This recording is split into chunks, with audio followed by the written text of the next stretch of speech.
Hi, my name is Elena Morrison. I was 33 years old when my father tried to legally steal everything I had spent a decade building, so he could give it to my unemployed younger brother. Sign the papers, Elena. He slammed his fist down on my kitchen table so hard my coffee mug jumped, hot liquid sloshing dangerously close to the edge. The sound echoed through the house I paid for, the house I maintained, the house I had invited him into. Yet somehow, in that moment, it felt like I was 12 years old again, standing in trouble. Your brother has a family to support, he continued, jaw tight, eyes burning with certainty. Those properties should be his. I stared at him, my hands trembling just enough that I curled them into fists to steady myself. These are my properties, Dad, I said slowly. I worked for them. You have a husband with a good income, he shot back. Daniel earns more than enough. Patrick has nothing. The words hit harder than the fist on the table. I took a deep breath, forcing myself to stay calm, to stay rational, because that was always my role. The reasonable one, the responsible one. Patrick dropped out of college, I said. He refused job after job. That isn't my responsibility. His face turned red. Family takes care of family. I felt something inside me go cold. If you don't sign those papers right now, he said, voice low and final, you're dead to me. That was the moment I understood this wasn't about helping Patrick. It was about control.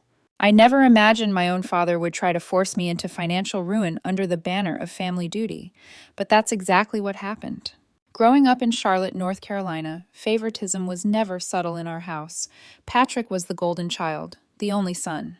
I was the oldest daughter, the reliable one, the one who didn't need help. My younger sister, Natalie, mostly stayed quiet and out of the blast zone. Dad always had an explanation. Boys need more support, he'd say.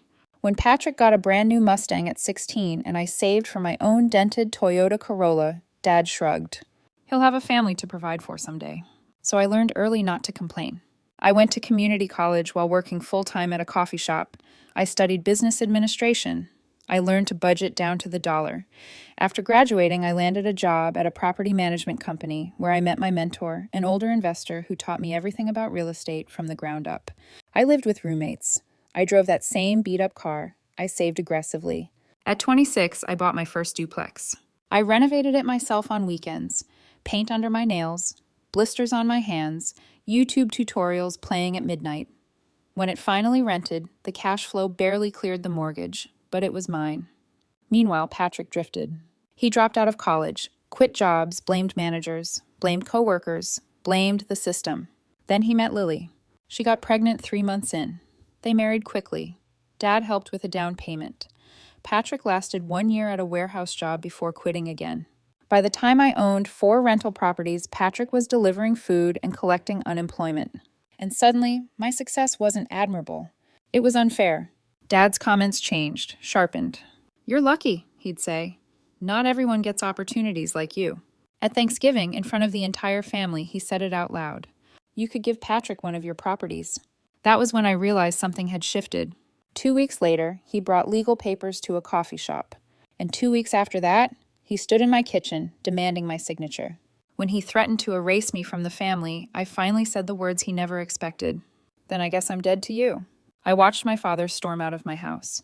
And I knew nothing would ever be the same again. The truth is, nothing about my life ever came easily. People like my father loved to say I was lucky, but luck had very little to do with it.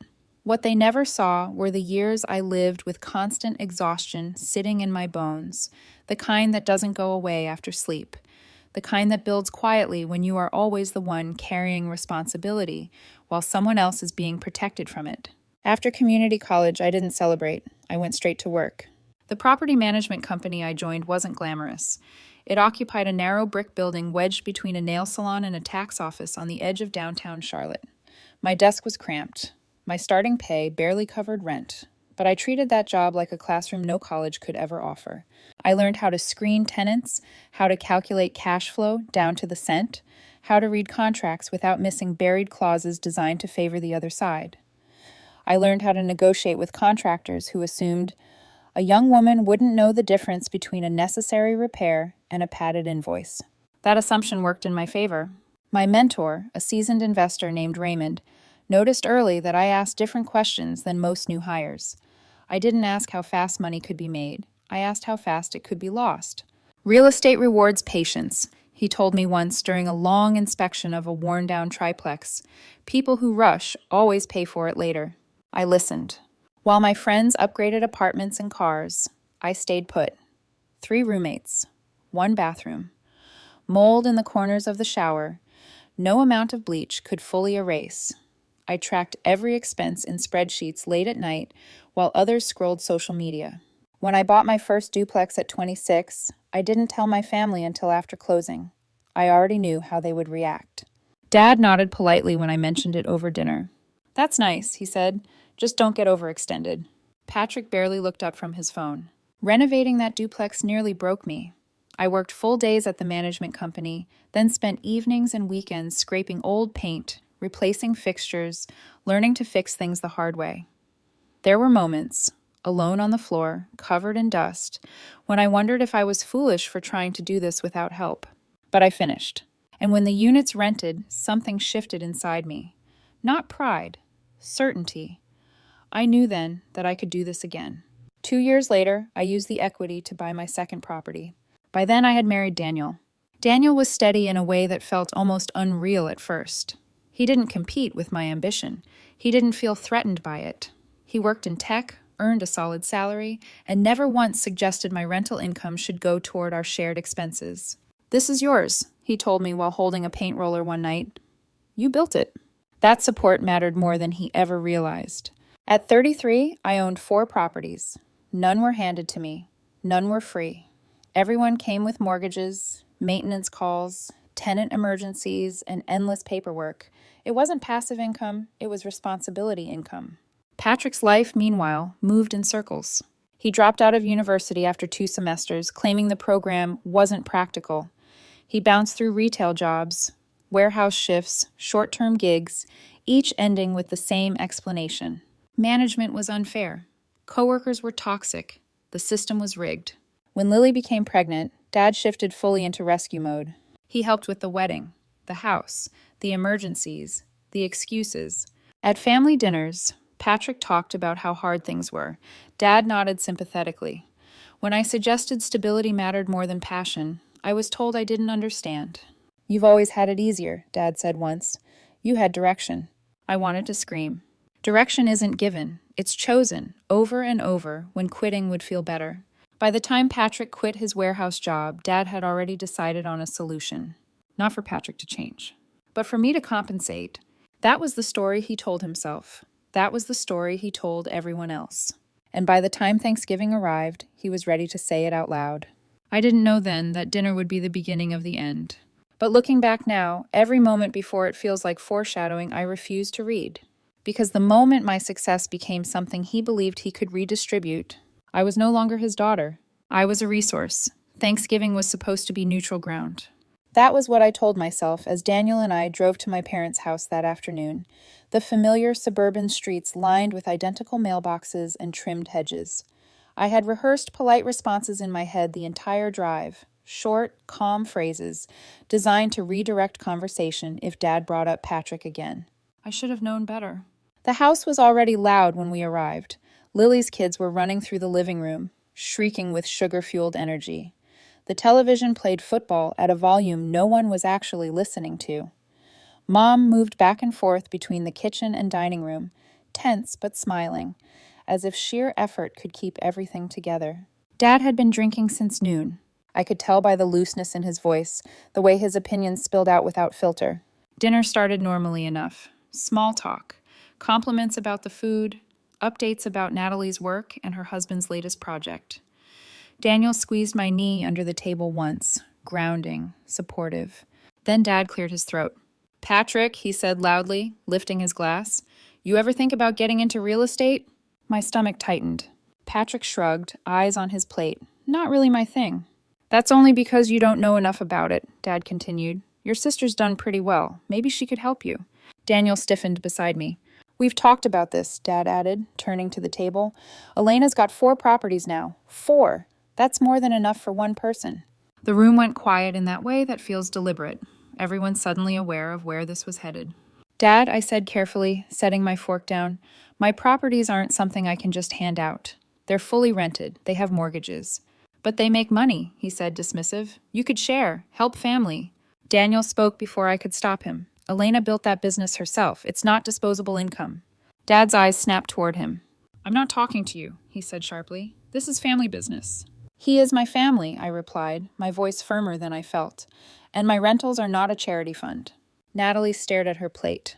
Mom pretended to rearrange the serving dishes. Always an excuse, Dad muttered.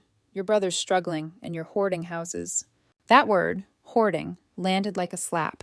I worked for those properties, I said, heat creeping into my voice. I saved for years. I renovated them myself.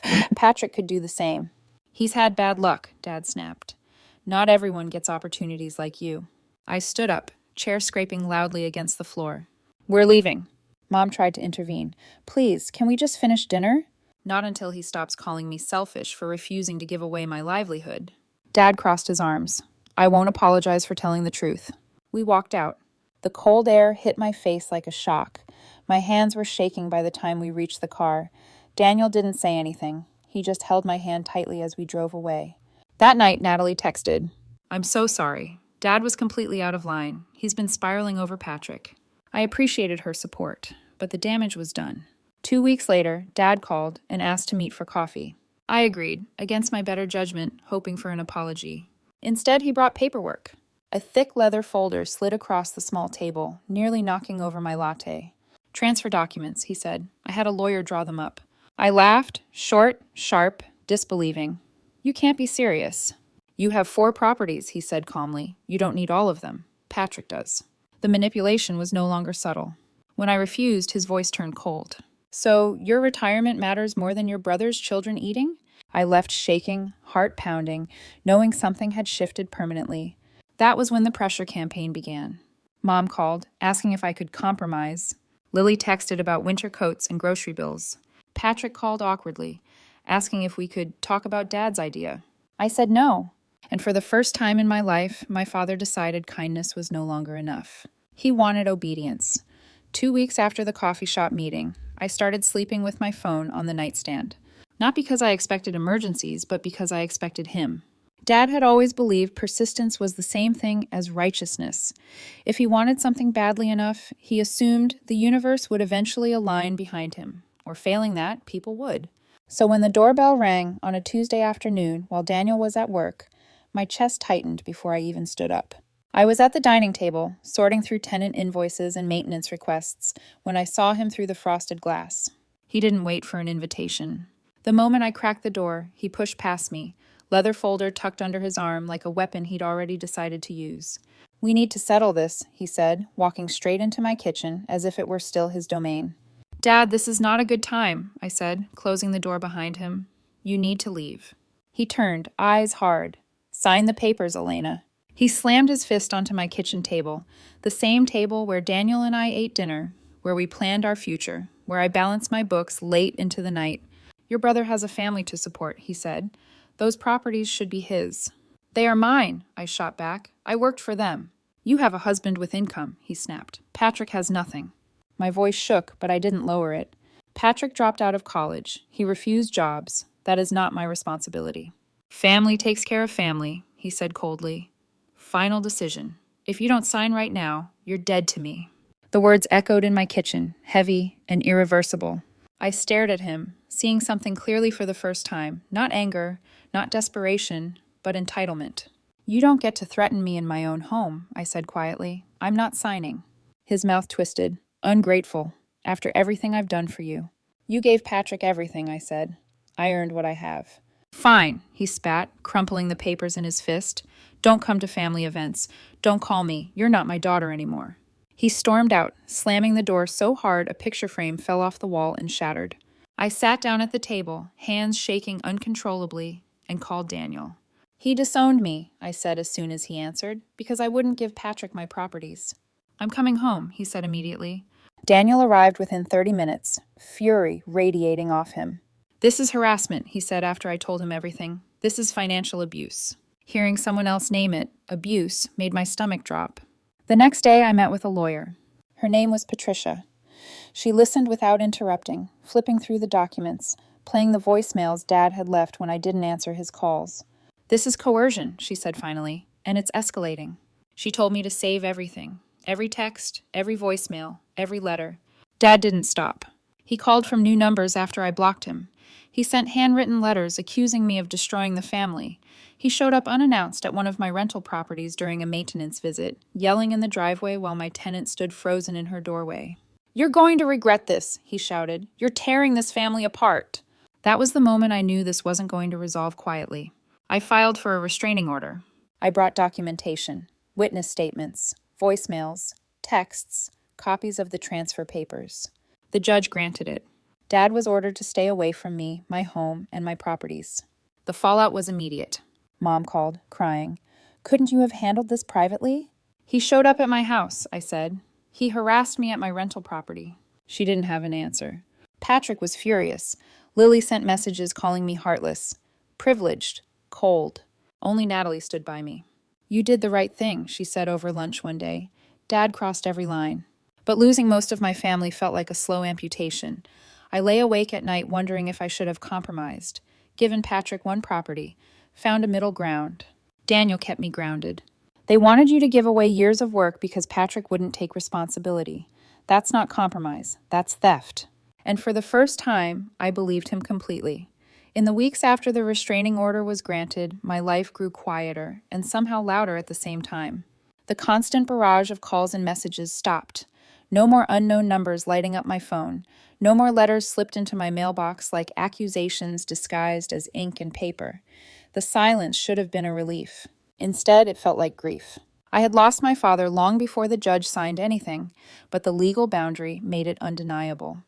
Whatever relationship we once had was over, not because I refused to help my brother, but because I refused to surrender my autonomy.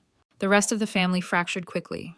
My mother tried to remain neutral at first, but neutrality turned out to be a position she could only hold briefly. She told relatives that I was overreacting, that I had embarrassed my father by involving lawyers and courts. When I reminded her he had shown up uninvited and threatened me in my own home, she fell silent. Patrick didn't speak to me at all. According to Natalie, he was furious, not at Dad, but at me. In his version of the story, I had chosen money over blood.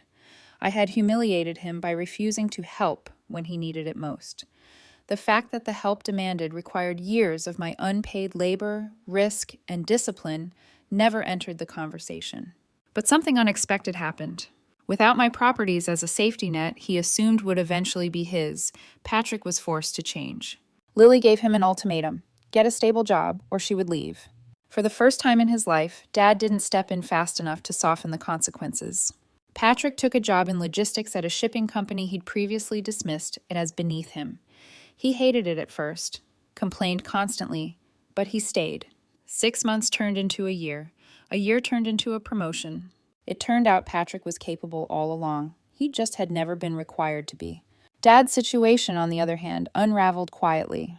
Natalie told me he had taken out a personal loan, confident I would eventually cave and allow Patrick to take over properties or investments. When I didn't, and when Patrick needed cash instead of assets, Dad was left with debt he couldn't easily repay. His reputation suffered too. Word traveled fast through their church community. People who had known me since childhood asked questions. When they learned Dad had tried to coerce me into giving away my business and harassed me when I refused, their sympathy cooled. Several longtime friends distanced themselves. The man who once prided himself on being seen as a devoted family patriarch now carried whispers behind his back. About 18 months after everything began, my mother reached out. We met for lunch at a quiet cafe. She cried into her soup, mascara streaking down her cheeks. "I'm sorry," she said. "Your father went too far." "Yes," I replied, "he did. I felt stuck between you." I looked at her for a long moment. "I was your daughter being threatened. That shouldn't have been a difficult choice." She didn't argue. We maintained polite contact after that. Birthday cards, short updates, no warmth, no closeness. Something essential had been lost, and neither of us pretended otherwise. Dad never apologized. The restraining order expired after 2 years. He never contacted me. We existed as strangers who happened to share DNA. Natalie and I grew closer than ever. She and her husband became part of our chosen family, along with Daniel's parents, who welcomed me without conditions or calculations. We spent holidays together, took trips, laughed easily. 2 years after the property incident, I found out I was pregnant. Natalie was there for everything: the ultrasound, the baby shower, the long, anxious nights when I doubted myself as a future mother. When my daughter was born, everything crystallized. Holding her in the hospital, Daniel beside me, Natalie snapping photos, I understood something deeply and finally. Family is not who demands your sacrifice. Family is who celebrates your boundaries. My rental business continued to grow. I bought a fifth property, then a sixth. Daniel and I hired a management company as life grew busier, letting the income fund our future instead of our exhaustion. The passive income my father wanted to give Patrick now funds my daughter's education and our retirement. My father made his choice. He chose entitlement over fairness, control over respect, manipulation over love. I made mine too. I chose self-respect. And one day, when my daughter is old enough to understand, I will tell her this story, not as a warning about family, but as a lesson about worth. You don't owe your life's work to anyone who refuses to respect you.